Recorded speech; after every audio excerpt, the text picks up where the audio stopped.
Have you ever felt a heaviness in your home that no doctor, no counselor, no change of routine could explain? A silence that does not bring peace. A darkness that settles even when every light is on. Many families live under that weight without knowing where it comes from. Seasoned exorcists across the world describe a pattern they have seen for decades. A pattern so consistent, it cannot be ignored. They warn that spiritual trouble rarely enters with thunder. It enters quietly, through doors a family forgets to guard.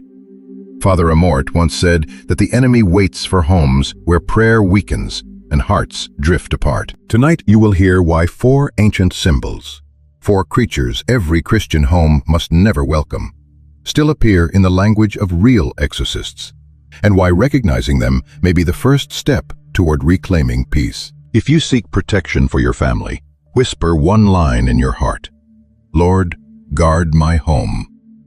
Real exorcists do not speak of creatures to stir superstition. They speak in symbols, because symbols reveal what many hearts can no longer perceive. Shadows, noise, restlessness, disorder. These are not animals at your window, but signs within your spirit.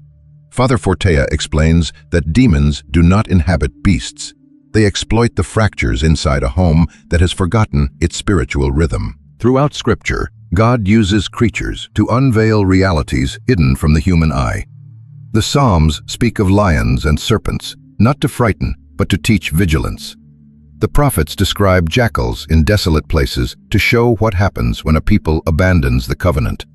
These images help you see what is invisible but active. Experienced exorcists adopt this same language. They have watched families fall, not from dramatic evil, but from small openings left unattended.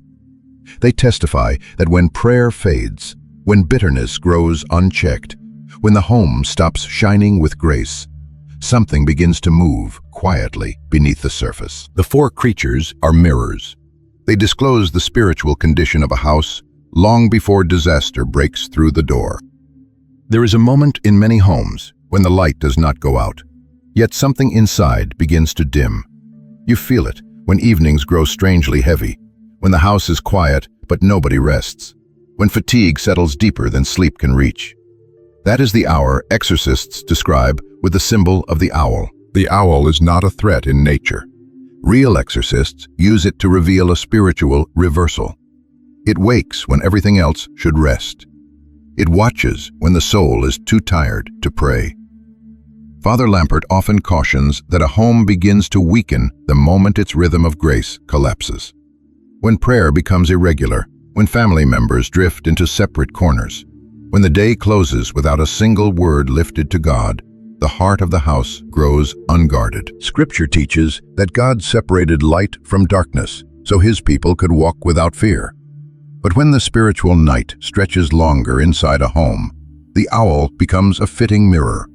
It represents the quiet loss of order, the subtle shift when devotion gives way to distraction and warmth gives way to cold routine. This is why exorcists pay attention to the first signs of fading prayer.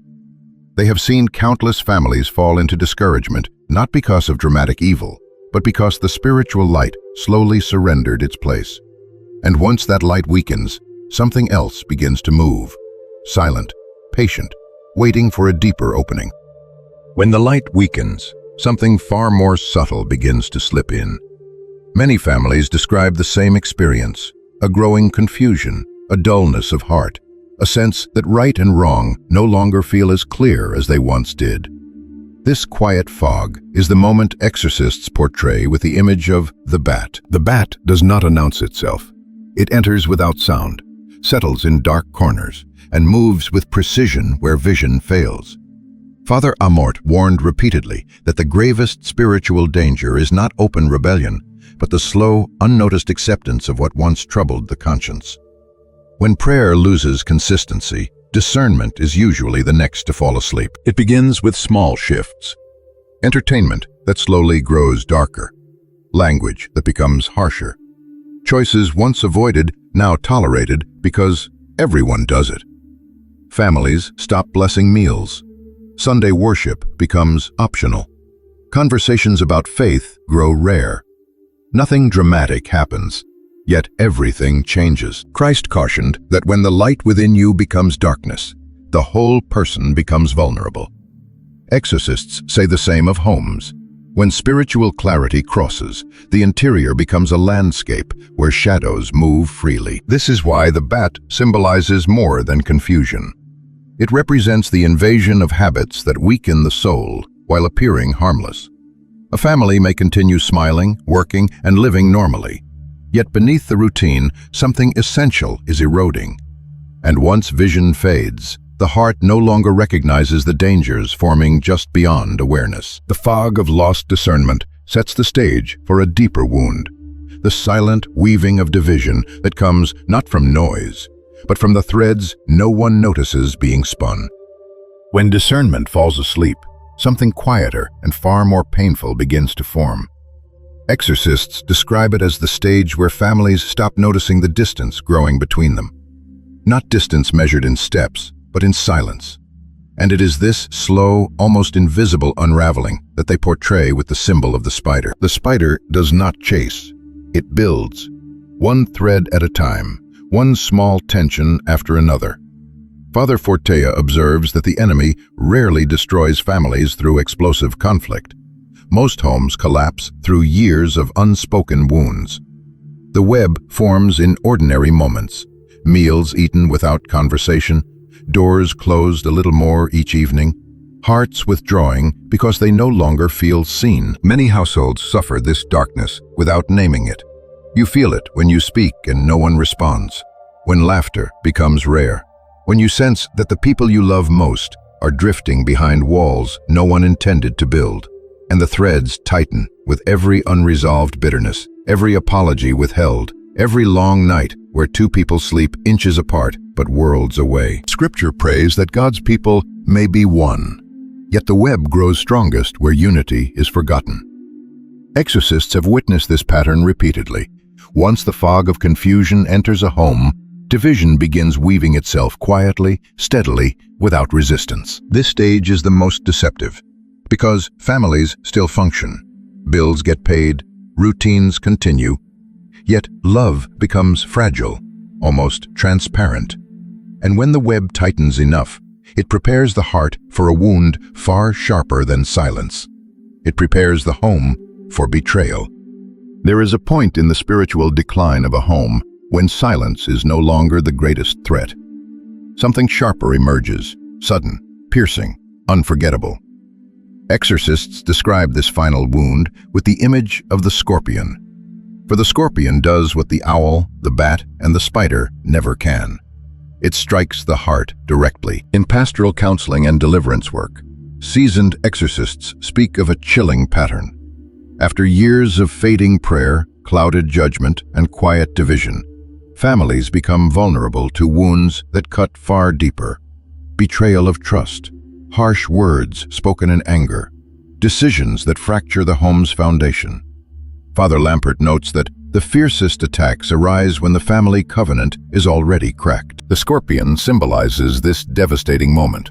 Its sting is not merely painful, it injects poison. In spiritual terms, this poison appears as resentment, pride, despair, or the bitter conviction that reconciliation is no longer possible. Couples discover secrets hidden for years. Children turn against parents in ways no one expected. Siblings who once shared everything now speak only through clenched hearts. Scripture warns not to give the devil a foothold, because a single unresolved wound can grow into a rupture that consumes the entire house. Exorcists testify that these crises often come without warning, just as a scorpion strikes without sound. One moment the family is holding together by fragile threads. The next, everything unravels. What makes this stage so dangerous is not the conflict itself, but the belief that healing is beyond reach. The poison convinces the heart that the damage is permanent. Yet this is also the moment where grace most desires to intervene. Every exorcist agrees, the home attacked most violently is often the home closest to restoration, if it chooses to rise rather than collapse. The scorpion marks the climax of the spiritual descent. But it is not the end. It is the turning point, the moment where a family must decide whether the covenant will perish or be rebuilt with a strength far greater than before. The sting of the scorpion feels final, yet seasoned exorcists insist on a truth many overlook. The creatures themselves are not the enemy. They are the mirrors. They reveal the deeper wounds inside a home long before the real destruction begins. Father Fortea often teaches that evil rarely enters through a dramatic showdown. It enters through the quiet erosion of grace. The owl shows where the light has faded. The bat exposes where discernment has dimmed. The spider reveals where unity has thinned to threads. And the scorpion marks the place where the covenant has been pierced. None of these symbols point to animals outside your window. They point to movements within the heart, shifts that unfold slowly, unnoticed, until the family finds itself living in a home that feels strangely foreign. Scripture echoes this pattern when it warns that a house divided cannot stand. Division, confusion, bitterness, and despair are not random events. They are signs that spiritual foundations have weakened. Understanding the symbols is not about fear. It is about clarity. Real exorcists use them so you can recognize the condition of your home before the wounds deepen. When the signs are named, the shadows lose their advantage, and the path toward restoration becomes visible again. When the spiritual symptoms become clear, the natural question rises: where did the openings begin? Exorcists across continents describe the same 5 fractures that appear in homes long before darkness settles. These openings are ordinary, almost invisible, which is why they cause such deep harm. The first opening is the absence of shared prayer. When a family stops lifting its voice together, the home slowly loses its spiritual breath.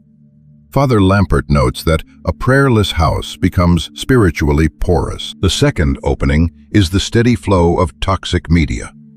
Violent entertainment, occult themes, and mocking portrayals of holiness erode the conscience subtly. Homes absorb what they repeatedly watch. The third opening forms through words spoken in anger, accusations, curses, insults that linger far longer than the moment they were uttered. Scripture teaches that life and death are in the tongue.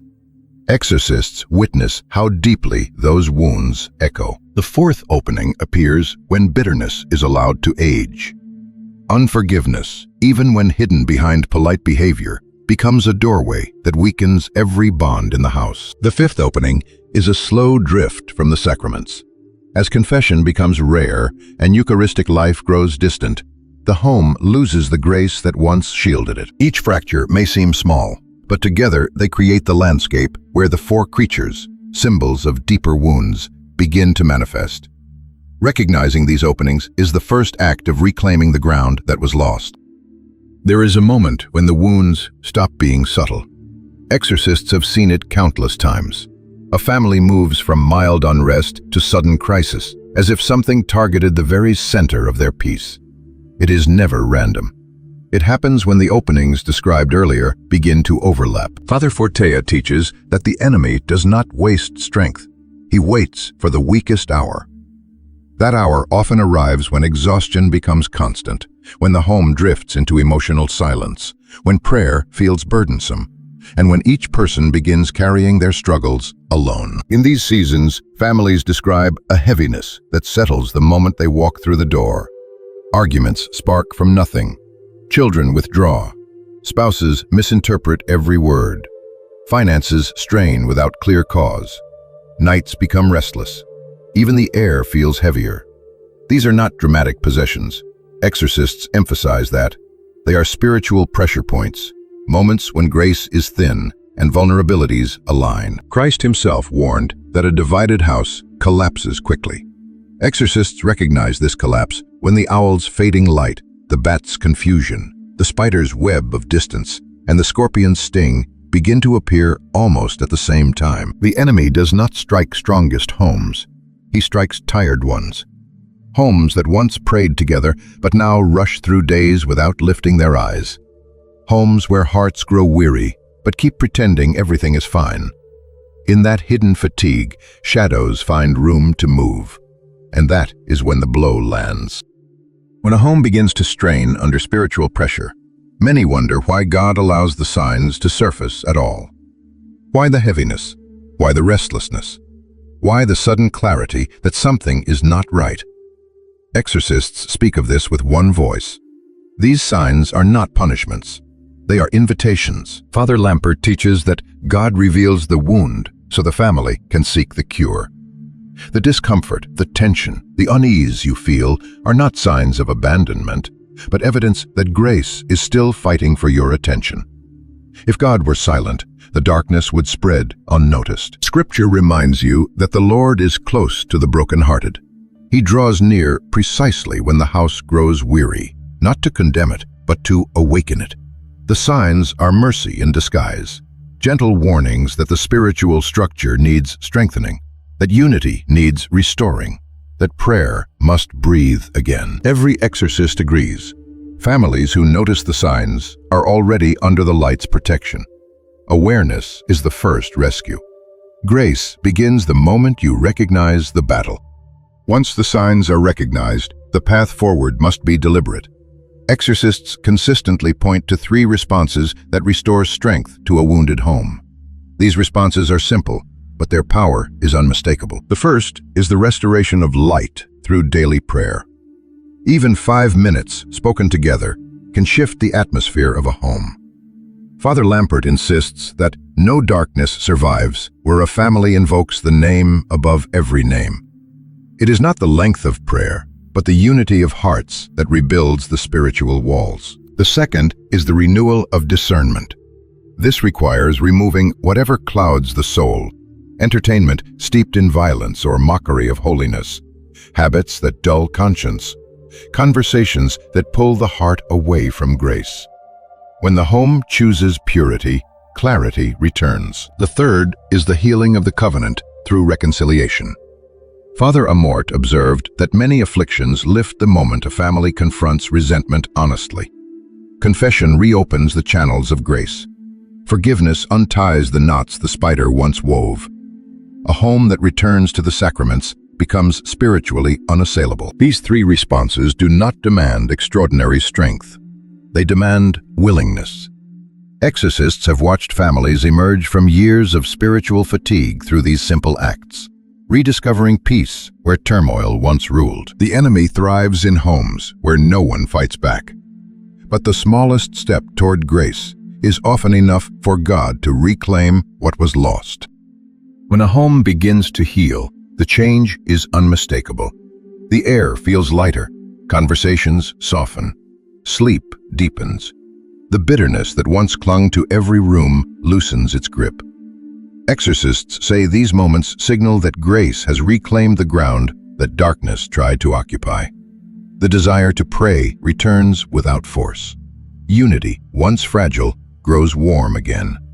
This is how a restored house feels: quiet, steady, protected. Yet healing deepens only when a family chooses to remain watchful. The symbols of the owl, the bat, the spider, and the scorpion were never meant to frighten you. They were meant to help you name what your heart already sensed. If even one of these signs spoke to your soul today, let it be the beginning of renewal, not fear. Before leaving this message, offer a brief prayer in the comments. Lord, guard my home. Your words may become the spark that strengthens another weary house, searching for the same peace.